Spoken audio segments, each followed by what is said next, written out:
England.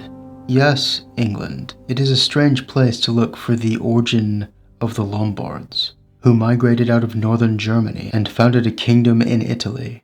But as seen in my other videos dealing with the barbarian nations beyond the Roman Empire, all we have for the Lombards' origins are legends.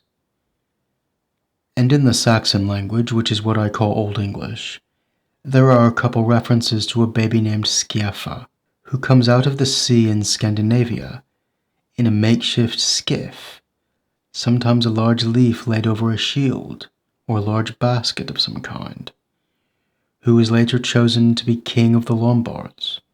Anyone who knows the story of Moses can tell you this is familiar. At the time of the writing of this legend in the Saxon lands of England, the kingdom of the Lombards in Italy had fallen over a century before to Charlemagne the Great's expanding empire, and within his empire fell the lands of the Saxons, where the English had come from.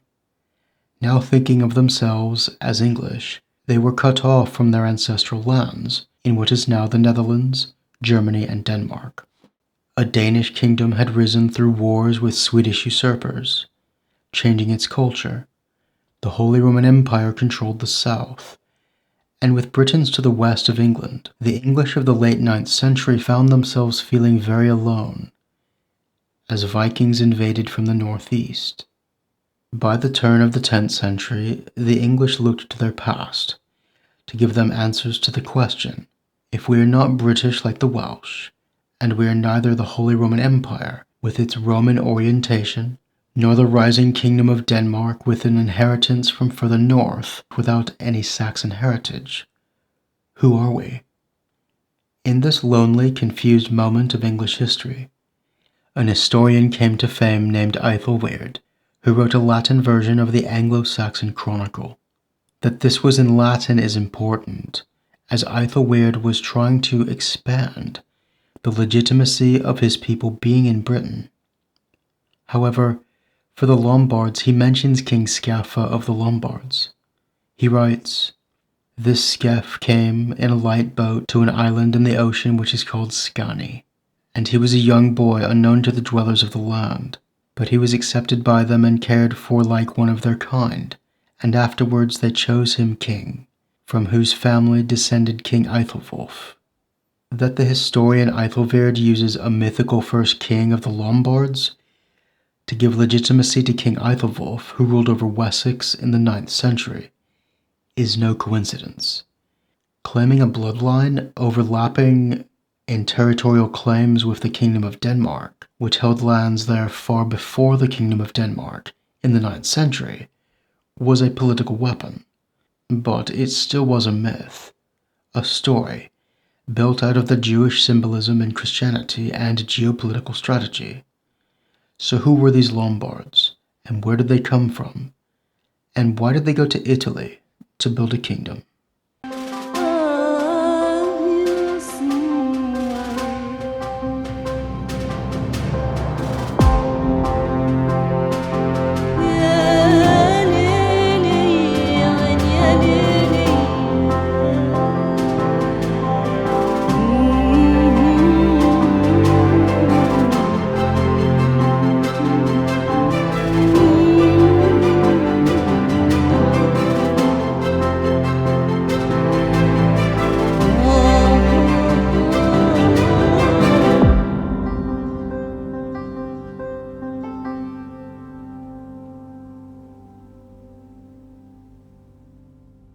Hello, I'm Benjamin, and this is a video letting you know about the Lombards, or rather, the videos that I'm making about these people, a 3-part series.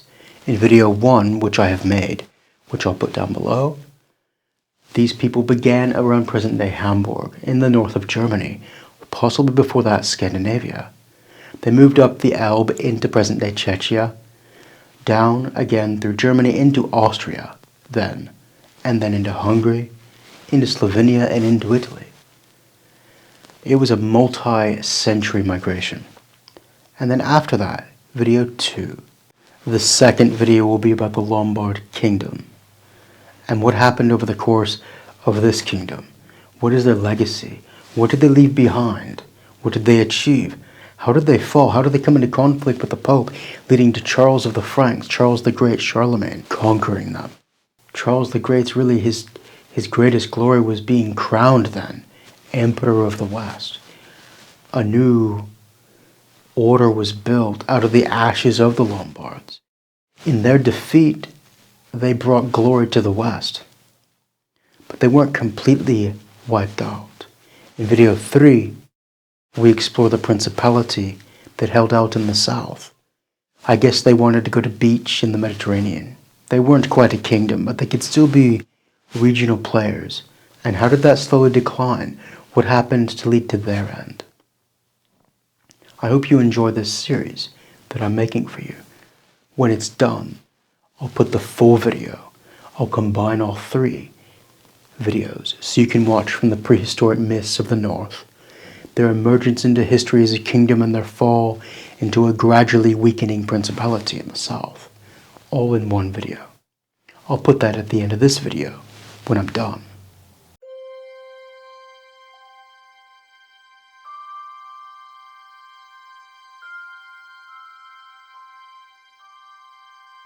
May I take this opportunity to talk about the development of the channel. I am slowly moving from Patreon to Buy Me a Coffee. A couple of you have already switched over. Thank you very much for your support. So I've set up a monthly tier, a series of tiers for any of you who would like to support me monthly, or you can just buy me a coffee. I like coffee. Well, I hope you enjoy the series that I'm setting up for you, and if you would like a specific video, let me know down in the comments. Huilamatro, and we'll see you in the next video.